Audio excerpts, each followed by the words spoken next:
Friend Hariom, कैसे हैं आप लोग। आई होप आप लोग अच्छे होंगे, स्वस्थ मस्त होंगे। मैं भी बहुत अच्छी हूँ।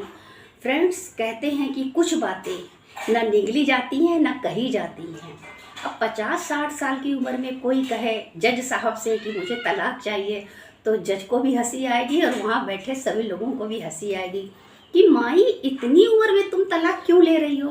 बोला, इस बुढ़े ने मुझे सारी ज़िंदगी परेशान किया और ये अब भी परेशान करता है, मुझे तलाक चाहिए। जज ने कहा, हाथी निकल गया पूंछ रह गई है, लोग क्या कहेंगे, तुम्हारे लड़के बहू नाती पोता क्या कहेंगे। तो फ्रेंड्स, इस उम्र में, पूजा पाठ की उम्र में लोगों को तलाक चाहिए। कहते हैं कि पति पत्नी को बुढ़ापे में प्रेम से रहना चाहिए। अरे शुरुआत ही प्रेम से हो तो आखिरी तक प्रेम बना रहता है, तो लड़ने झगड़ने की क्या ज़रूरत है। मैं आपको एक कहानी सुनाती हूँ फ्रेंड्स। एक आदमी था और औरत थे, उसके 4 बच्चे थे। पता नहीं कैसे क्या हुआ कि फैक्ट्री में लॉस आ गया और धीरे धीरे वो कंगाल हो गए। एक समय ऐसा आया कि खाना खाने की घर में नौबत नहीं थी।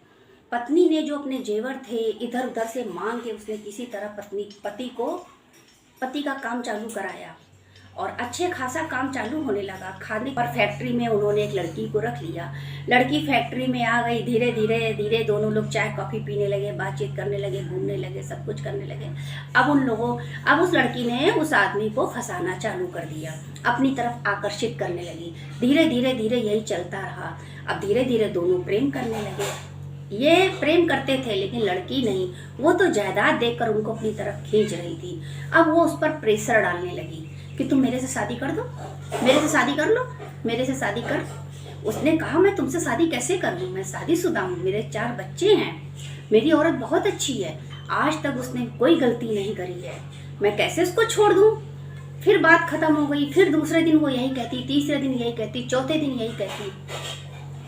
एक दिन ऐसा आया कि उसने फैसला कर लिया, ठीक है मैं अपनी पत्नी से आज बोल दूंगा और मैं तलाक ले लूँगा। वो खुश हो गई और पति आया तो पत्नी रोज़ उसका बैग लेती थी, जूते चप्पल भी उसके उतारती थी, खिलाती पिलाती थी। आज उसने खुद रखा, खुद जूते उतारे। उसको बड़ा ख़राब लगा, फिर भी उसने सोचा होगा कोई बात।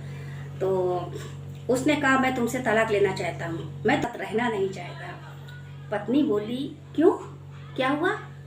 कहता है कि मुझे किसी और से प्यार हो गया है, मैं उससे शादी करना चाहता हूँ। पत्नी बोली, ठीक है आप शादी कर लीजिए, लेकिन 7 दिन मुझे अपने दे दीजिए, आप अपने 7 दिन मुझे दे दीजिए। पति ने बोला, ठीक है। अब पति उसका दिन रात 7 दिन उसके साथ रहने लगा। सो में भी सोचता था कि मेरी पत्नी कितनी अच्छी है, मेरी पत्नी कितनी अच्छी, इसने मेरी कितनी सेवा करी, आज इसके बदौलत मेरी फैक्ट्री चल रही है। और 7वां दिन जब आया, वो पत्नी के साथ था, पत्नी उसके साथ थी, खा पी रहे थे। अचानक पत्नी की गर्दन लुढ़क गई और उसके हाथ में एक कागज था। मुट्ठी खोली और कागज पढ़ा। पढ़ते ही वो रोने लगा। उसमें लिखा था कि जब आपकी फैक्ट्री चालू हुई तो मैंने डॉक्टर को दिखाया, मुझे कैंसर था। अब डॉक्टर ने बोला है 7 दिन बाद तुम्हारी मृत्यु हो जाएगी और आपने कहा कि मुझे तलाक चाहिए। मैं तो वैसे ही आपको छोड़ के जा रही थी, अब आप आराम से शादी करिए और आराम से रहिए। अब वो बहुत पछता रहा था। लोग जवानी के जोश में ऐसा कर लेते हैं कि बुढ़ापे में हमारी सेवा करेगी, ये करेगी, वो करेगी, ये करेगी। बुढ़ापा तो सबको आता है, बुढ़ापा तो सबको आता है। अरे बुढ़ापे में तो भजन करना चाहिए। भगवान कहते हैं भोजन भी कम कर देना चाहिए, भजन करना चाहिए। तो क्या हम लोग ये करेंगे, जिंदगी भर क्या भोग विलास में ही रहेंगे, जिंदगी भर भोग विलास ही करेंगे। तो भगवान ने हमें भेजा किस लिए था और हम करने क्या लगे। एक को हम प्रेम करने लगते हैं, दूसरे से हम नफरत करने लगते हैं। बीवी वही होती है, लोग वही होते हैं, सब कुछ वही होता है, ये निगाहें बदल जाती हैं। दूसरे की तरफ आकर्षित होना माना अपना घर तबाह करना। सबके पास बुद्धि नहीं होती है। केकई की क्या मजाल थी जो राम को वनवास भेज दे, उनकी इतनी मजाल नहीं थी। मंथरा की क्या मजाल थी जो केकई को भड़का दे। केकई की क्या मजाल थी जो दशरथ से कहे कि जाओ इनको वनवास भेज दो। राम के पिछले जन्म के कर्म थे जो उन्होंने नारद मुनि को वानर का रूप दे दिया था। उन्होंने कहा कि मुझे मोहिनी रूप दे दो, उन्होंने बानर का रूप दे दिया था।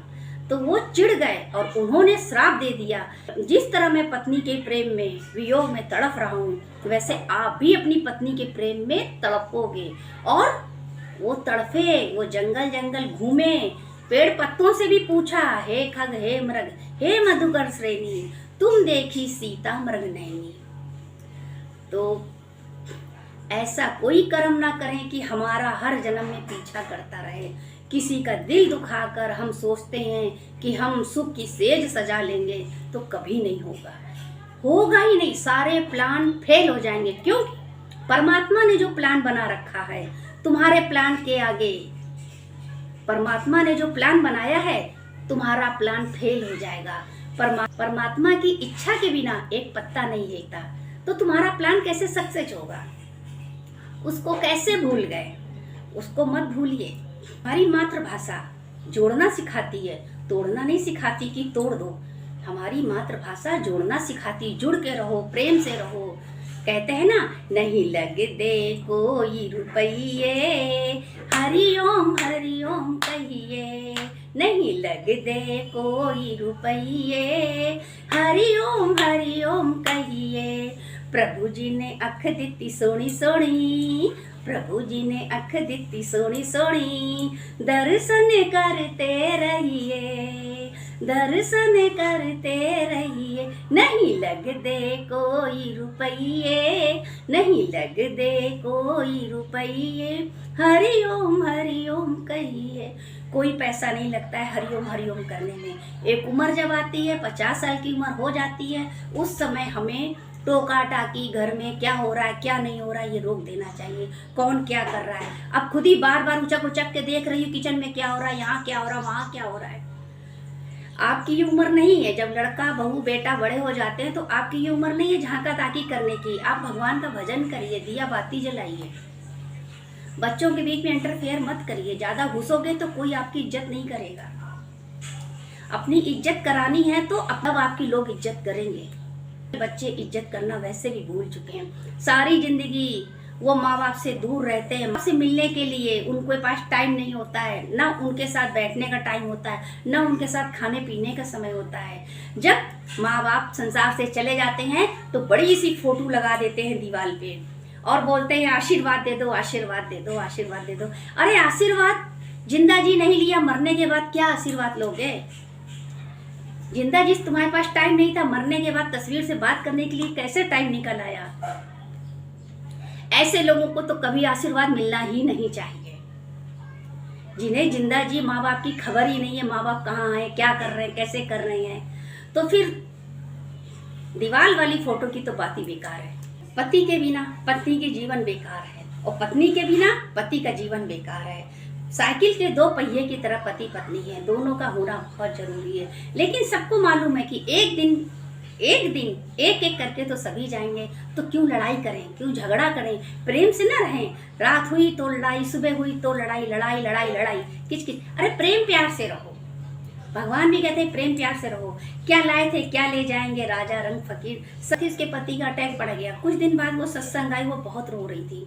भाई पूछा गया गुरुजी ने, क्या हो गया, क्यों रो रही हो? उसने बोला मेरे पति को अटैक हो गया। तो गुरु ने कहा तुम मरना सभी को है एक एक दिन। बोली इसलिए नहीं रो रही हूँ। बोला क्यों रो रही हो? कहती है मरने से 4 घंटा पहले मेरे और मेरे पति की लड़ाई हुई थी। मैंने अपने पति को खाना पानी कुछ नहीं पूछा था, ना उन्होंने मांगा ना उन्होंने खाया, और उन्होंने भूखे प्यासे ही प्राण त्याग दिए। मैं इसलिए रो रही हूँ। अब सारी जिंदगी वो माई पछताती रहेगी। हम ये नहीं कहते कि औरतें ऐसा करती हैं, आदमी भी कम नहीं है तो औरतें भी कम नहीं है। सबके अंदर ईगो भरा पड़ा है, और जो लोग ठीक से चलते हैं पति उनको परेशान करते हैं, कोई मारता है, कोई खाना नहीं देता है, कोई दूसरी औरत को रखे है, मतलब प्रताड़ित करता ही रहता है। आपने देखा होगा जो रति अग्निहोत्री हीरोइन थी, कितनी अच्छी थी, सबकी प्रिय थी, कितनी प्यारी थी, कितनी अच्छी अच्छी उन्होंने पिक्चरें बनाई, लेकिन उनके असली जिंदगी में देखिए उनके साथ क्या होता था। आखिर उन्होंने एक दिन मुंह खोला फिर उनका तलाक भी हो गया। तो हमें सोच समझकर चलना चाहिए। हमारे साथ गलत हो रहा है, हमारे साथ अन्याय हो रहा है, तो इतना भी मत सहो। सामने वाला हमको इतना प्रताड़ित करे कि हम ऊपर ही पहुंच जाएं, तो ये गलत है। इस संसार में हम आए, मनुष्य का जन्म लिया है, तो हम ऐसा क्यों करें, हम क्यों भोगें। जहाँ तक निभाएं और जब ना निभे तो विराम लगा देना चाहिए। मैं अनीता सन सभी फ्रेंड को हरिओम करती हूँ। नेक्स्ट ब्लॉग वीडियो में आपसे मिलती हूँ। आज मेरा ब्लॉग बनने में बहुत देर हो गई है। सारा दिन लाइट नहीं आई, बत्ती भी नहीं आ रही थी। किस तरह मैं बना रही हूँ मैं ही जानती हूँ। हरिओम फ्रेंड्स, फिर मिलते हैं।